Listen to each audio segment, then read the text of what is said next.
Hello, in this video we are going to go over domain group enumeration. On the previous video we went over the domain user enumeration.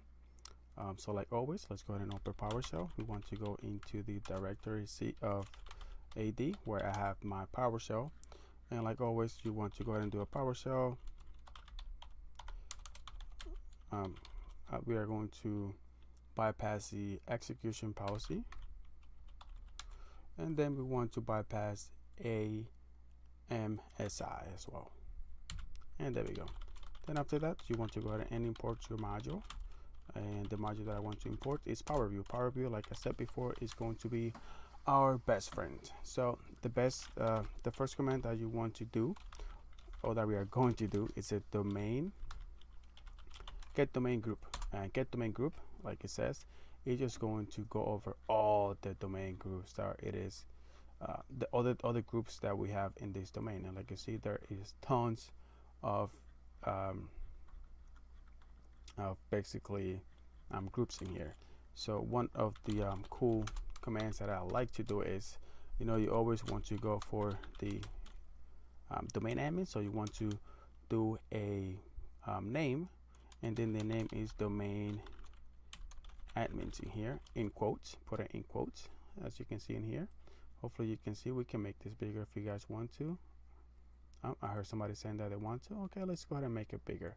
Font, let's make it 20 just because. There you go. All right, so get domain group, and we're going to tell it that we just want to look for the domain admins group.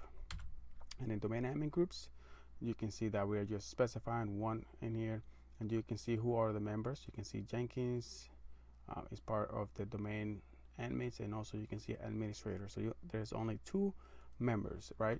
So if you want to take a look at just the actual members, right, the actual members of the domain admins, what you could do is, instead of saying get domain group, you can say get domain group member. There we go.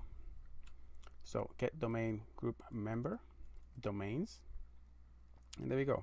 So that will tell you that who is part of the domain admin. So you can see that group name is domain admins, and you can see that Jenkins admin is part of the domain admins, and you can see that another member is administrator. You can see the member SID in here, and you can see the member SID for the Jenkins, right?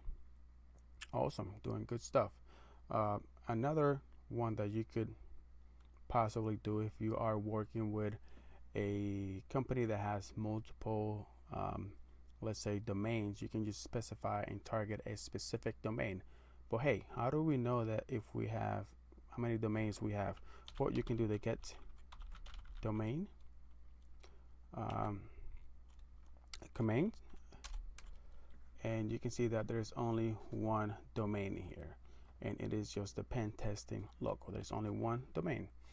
So since there's only one domain, you can just go ahead and do we can say like get domain group, and then we can specify the domain, which is going to be the same as just doing just get domain group, because we only have one domain, right? And then over here you want to target the pen testing domain, and there we go, and it gives you all the groups in that domain. But if you have multiple domains, then you can specify for this domain and for the other domain, right? For whatever domain that you basically want to take a look at. And another cool command that you could do is, let me go ahead and clear this out real quick. We are going to do the get domain member. Let's see, get domain. Did I not do that? Get domain group member. There we go. Get domain group member, if I know how to spell. There we go. And then you want to specify the group member, and the group member, we are going to say that's domain admins, right? And you want to do a recurse search, group member Actually, we got a not group member. This has to be name. There we go. So recurse, what it's actually doing is, if there is another group in the domain admins, what recurse is going to do is it's going to also bring out all the users in that other group. So basically, let me go ahead and go to my DC. Let's go ahead and just basically, so I can show you guys. I'm going to remove that afterwards. So let's go ahead and create a group in the groups OU, and let's go ahead and just call it. Let's go ahead and just call it test. How about that? Cool. So in this test group, we are going to add a couple members, which is going to be IPSec. And who else are we going to add in here? Let's go ahead and add John. I think, do we have a John in here? Yep, John Hammond. There we go. So we have two groups now. Okay, awesome. So let's go ahead and go back to my student test computer. So in here, you can see that the group, the get domain group member, domain admins, recurse, found these two. But if we do just a get domain admins, we are going to get the same results. But if you do the recurse one, it's still showing the same, probably because we have to, I think we have to, it hasn't probably synced or anything. That's probably why. So what was going to, oh, I know why, dummy.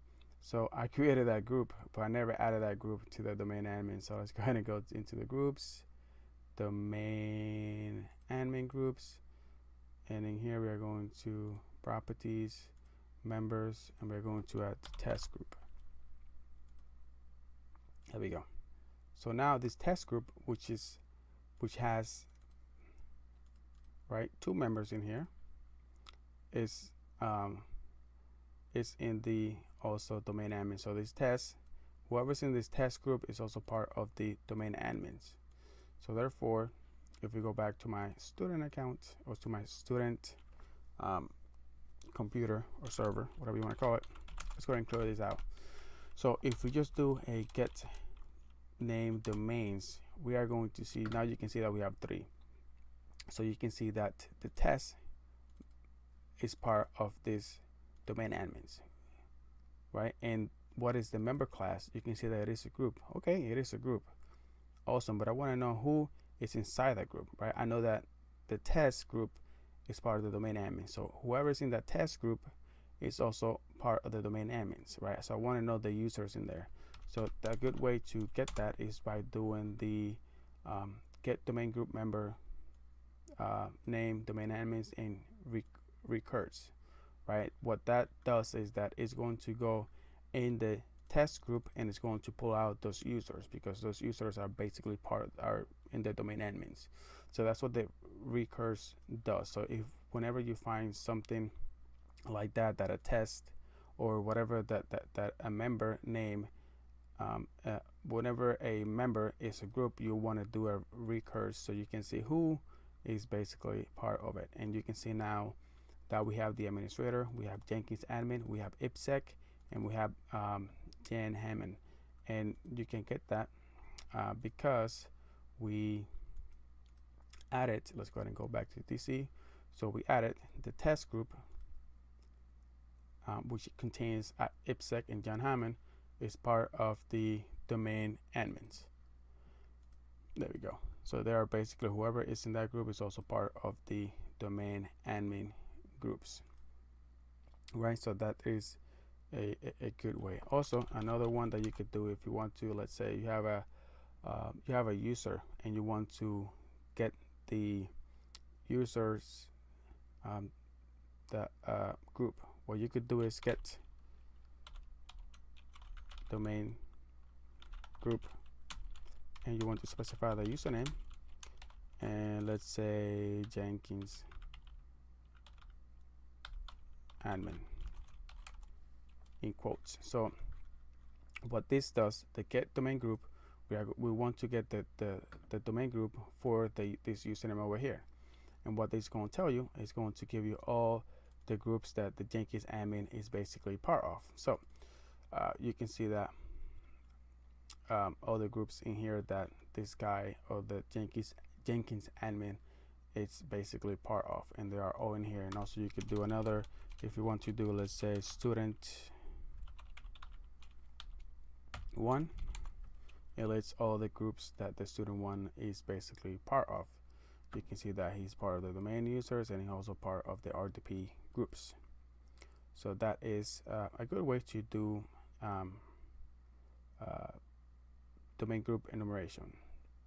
So in the next video we are going to, I believe we are going to move on to domain computer enumeration. So all the computers and servers that are part of the domain